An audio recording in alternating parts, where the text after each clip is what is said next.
All right, so today's staff collections training is going to be on the 1906 Autocar Type XII Touring. So general history on autocars. This company was founded as the Pittsburgh Motor Vehicle Company in October 2nd, 1897. In the early days of their company, they developed tricycles, bicycle engines, three-passenger phaetons, and runabouts. The name Autocar first appeared in advertising to describe this kind of vehicle, and the name became associated with their vehicle, so they decided to rename the company Autocar Company in 1899. In 1901, they built the first multi-cylinder shaft-driven automobile in America. It had 2 cylinders and developed 3.5 HP. In 1906, the firm marketed only 2 vehicles, a touring car, which is like this style, and a runabout, finishing the year with a record of successes in hill climbs and other performance tests. 1907 marked the introduction of the Autocar trucks, and after 1911, the trucks became the company's only product. The Autocar Company struggled during the Great Depression, but then flourished during World War II by providing their trucks for military use. And now for specific history about this 1906 Autocar. This car was originally loaned to our museum by Thomas Watson Jr., and it was then transformed from a loan into a donation on December 18th, 1984. Cool. Yeah, 1906 Autocar. This car came to the museum, probably within the year of when I came to the museum. It was one of the first cars I got to drive after learning how to drive a Model T. It's a very well-built car. Autocar company was known for their engineering skills, and this car has got some kind of commercial advancements that you didn't see in other cars. It was one of the first companies to use a drive shaft instead of a chain. Chains were really problematic. They got dirty and wore out quick. This has a drive shaft that runs it. It's you might want to move the camera over here. Take a look at the engine.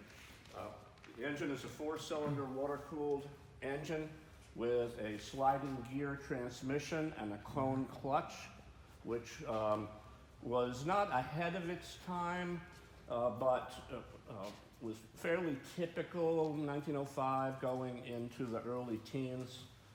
You'll see a lot of brass on this car. Brass wasn't cheap then either. And the throttle and spark advance. What's rule number 1? Who's here knows rule number 1? Retard the spark. Yes, always retard the spark. Megan, you want to get in the driver's seat? Of course she does. Of course she does. It's like a lot of wooden top. Yeah, it'll be easier if you go to the other side of the car, but you could. That works. I have a hard time slipping through here, but you're a little small. Okay, you're going to see on either side of the steering wheel those handholds right there.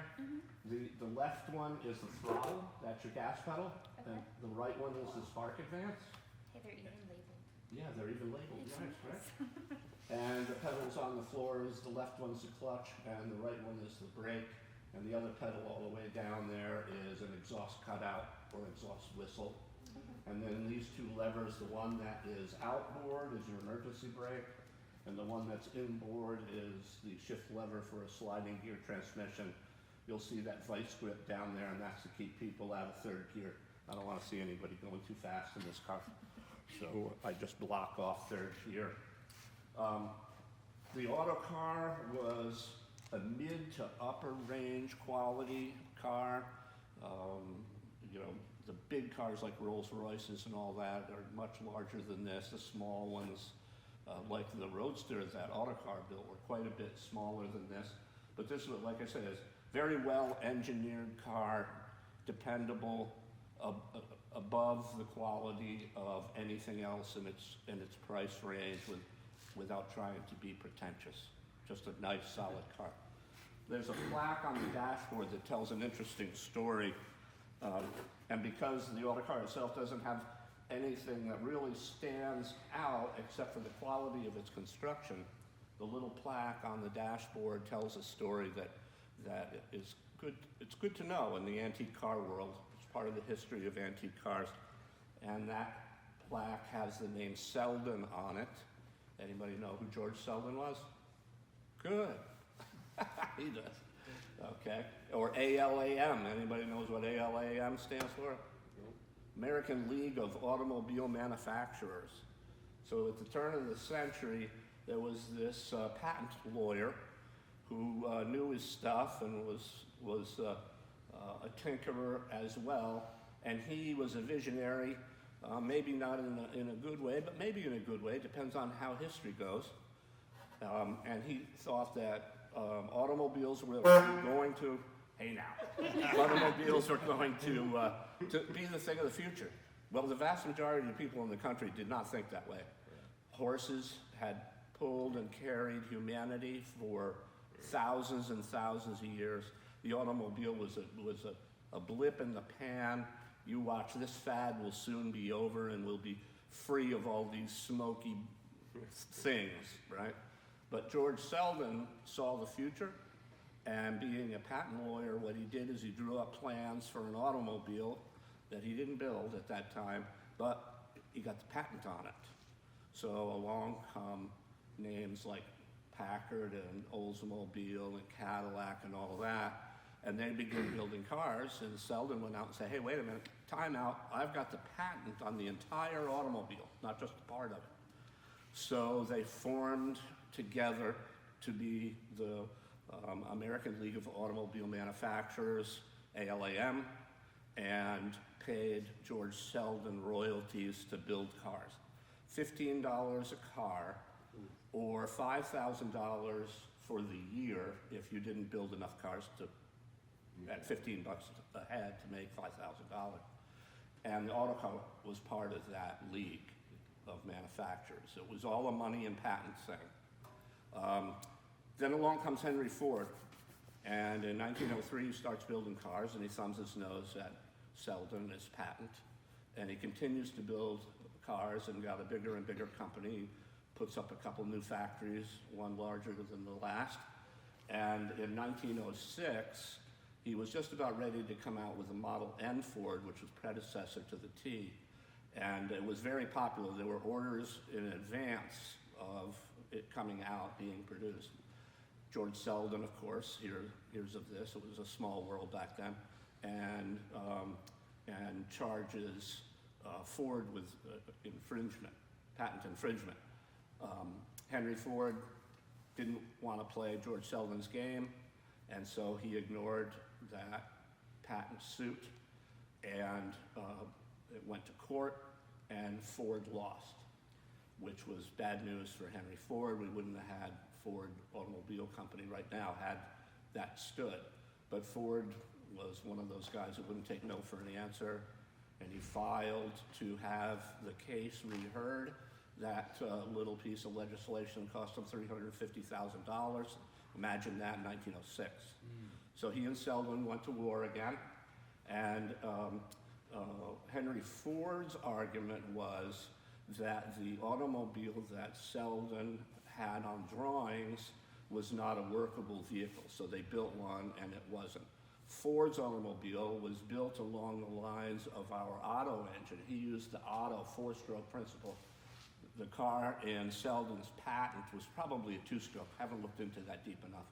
And Ford's argument was that Selden did not patent a usable car, therefore it was null and void. Henry Ford won that argument. And so now that disbanded the American League of Automobile Manufacturers, and nobody had to pay Selden royalties anymore. And so now we have the modern automobile industry. It must have been miffed for having to pay for all that time before. Right. It's a cool story. There's been a whole book written on the Selden patent. It's a law story, and also a production and engineering story and all that. Kind of like Thomas Edison and Westinghouse at war with each other. It's kind of cool how we got to where we are today. So the story behind this car, even though Autocar has a story in itself in that they still build autocars. We have one over in Benner Lane. It's a truck, beautifully restored truck. And you can see Autocar trucks on the highway. They build them today, but they don't build cars anymore. And so it's a neat car. well engineered. It's got a historical story, but for me, the bigger story is the whole Selden patent ALAM thing. So there are, even if you look at a vehicle out here on display and you say, okay, it's another antique car, yeah, okay. There's usually a story behind it that can be told. If a visitor walks through and you just strike up a conversation and they're asking questions, there's usually a cool story that can be found within the history of the automobile itself. Questions? Was there some sort of a race between Ford and Selden's vehicle or something? Yeah, they made Selden's vehicle run. It was kind of like the Wright brothers and Langley, who had, he had built an airplane. He was a Smithsonian guy, built the airplane. Selden had his car built and actually ran it, but the engine was modified. The engine that Henry Ford was right, the engine that was in the Selden patent would not run. So, yeah, I don't know about a race, an actual race. Yeah, It could be. just, sort of a demonstration. And Yeah, yeah. Was it the 999 or No, 999 was built by Ford, Yeah. and what did that race? A Franklin or something? I forget that now. Barney Oldfield raced the 999. Henry Ford drove it a few times and said, "I'm going to kill myself in this thing," so he'd rather have somebody else kill himself. That was Barney Oldfield. Yeah. You said it was the first car to have a drive shaft. Is it also the first car to have a differential? No, differentials actually were being used in other things in the locomotive industry. And it was the first product. There's no such thing as first in the automobile world. There really isn't. But it was the first production car, or mass-produced, if you want to call it that, the real production car to use a drive shaft. I'm sure there are cars before that that actually, experimental used a drive shaft. If I started making a search, I'll bet you we find one. Yeah. But the little roadster that Autocar made had a drive shaft, and that was really unusual for a small car. They were all being powered by chain. Cheap, easy, adjustable, keep them out of the dirt. Yeah. Yeah. And I forget what you called it, but the two levers, Yep. one of them had something to do with the exhaust, did it?